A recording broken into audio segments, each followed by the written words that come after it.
I have received a letter from the Honourable Trevor Mallard seeking to debate under Standing Order 380 the government's announcement of the next step towards a public-private partnership for building and maintaining some new school property. The announcement is a particular case of recent occurrence which involves ministerial responsibility. This is an important matter, but there must be an element of urgency for it to take precedence over other business. The announcement today is part of a continuing process. The business case is now to be prepared, which will include a decision on specific schools.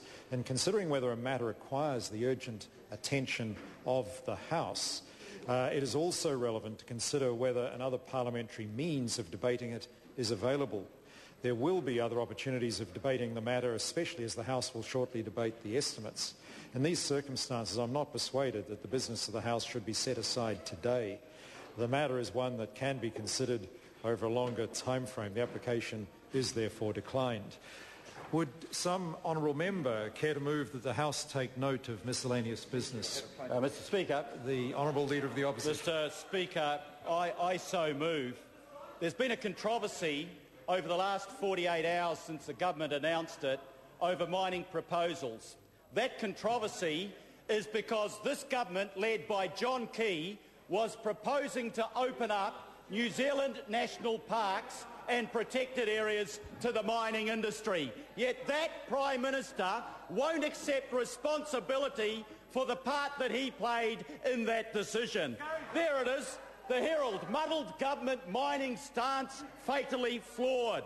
It was fatally flawed, and Jerry Brownlee doesn't admit it, Kate Wilkinson doesn't admit it, and John Key doesn't admit it, but their proposal, considered by their cabinet, announced to this parliament by John Key in his opening statement to parliament this year, was to allow the most precious and protected areas of New Zealand to be opened to mining. That's what it's about. And this Prime Minister won't accept responsibility for the part that he played in that decision. But he should take responsibility, because in that opening statement of Parliament, he made the announcement the day before Jerry Brownlee and Kate Wilkinson took to Cabinet a paper that said 467,000 hectares of New Zealand's national park should be opened up for mining. And John Key tells us it wasn't a minister's paper, it was an official's paper. Mr Speaker, when I was in Cabinet, as a Cabinet Minister, you took responsibility for what you took to Cabinet. And if you didn't support a proposal, you didn't sign your name to it.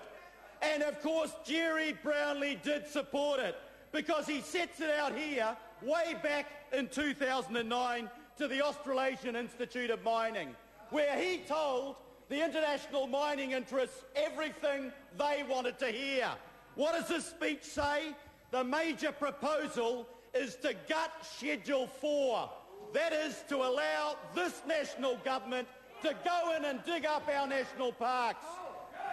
John Key should have known that that was never a runner.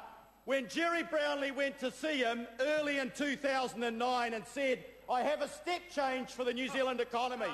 What I'm going to do is I'm going to dig up the national parks and we're all going to be wealthy. And John Key at that point had the responsibility to say to Jerry Brownlee, that's not on, that's not acceptable to New Zealanders, it's not right for one government to destroy the heritage of future generation of New Zealanders. He should have said to Jerry Brownlee, you are Minister of Economic Development, don't you, the Minister, understand that by digging up our national parks, you'll destroy our tourism industry, you'll destroy our branding as 100% pure, clean, green New Zealand? That's what John Key should have said. He should have said, take it away, it's a stupid idea, it's flawed, it'll never run. But John Key didn't say that. He embraced the idea, he announced it to Parliament that he was going to do it, and he supported Jerry Brownlee's paper to Cabinet. And I want to say something about Kate Wilkinson.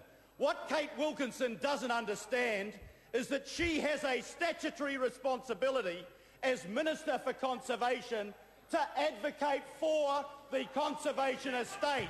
But what did she do? She signed her name to a paper that would have allowed mining in 467,000 hectares of New Zealand's national park. Mr. Speaker, I can never remember in my entire time in this Parliament a worse Minister of Conservation, a weaker Minister of Conservation, a minister that fails in her basic responsibility to take the side of conservation and to stand up for what is happening. Mr. Speaker, the other thing that is exposed by this affair is a total lack of planning by this government to achieve an improvement in living standards, growth in employment and wages. Because this is simply the last of a series of failed plans. The Job Summit that fell over, the 2025 task force that was discredited even by the government within 24 hours of it being produced. The financial services hub, New Zealand will be the world's financial services hub. What's happened to that idea, Mr. Brownlee? It's gone. This government doesn't do its homework, it doesn't follow through, it doesn't have values. The question is that the motion be agreed to. The Honourable Jerry Brownlee. Mr. Speaker, that has to be